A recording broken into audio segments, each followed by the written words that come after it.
এই ছবিটাতে সালাহ যখন বল নিয়ে ঢুকছিলেন তখন কিন্তু একদম লাস্ট টাচ যেটা ছিল সেটা ছিল আর্জেন্টাইন ডিফেন্ডারের বা আর্জেন্টাইন ইনজো ফার্নান্দেজের টাচ ছিল।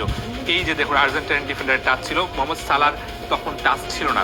এই বলটা যখন লাস্ট টাচ আপনার একজন ডিফেন্ডারের হয় তখন আসলে বলটা তার নিয়ন্ত্রণে চলে যায় নিয়ম অনুযায়ী। এবং আপনি যদি পরের ছবিতে দেখেন মোহাম্মদ সালাহ বলের নিয়ন্ত্রণ হারিয়ে ফেলেছেন।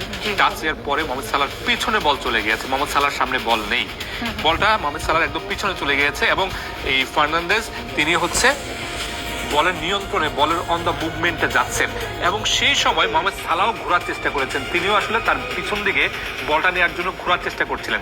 সেই সময়টাতে আসলে ট্যাকেলটা হয়েছে। ট্যাকেলের ছবিটা যদি আমি দেখাই, ট্যাকেলের ছবিটা নিশ্চয় দেখাচ্ছেন, এই যে তখন মোহাম্মদ সালাহ দেখুন আপনি বাম দিকে ঘোরার চেষ্টা করছেন এবং ফার্নান্দেজ তিনি বলের অন দ্য মুভমেন্টে আছেন এবং দুইজনের পায়ে তখন কিন্তু সংঘর্ষ হয়।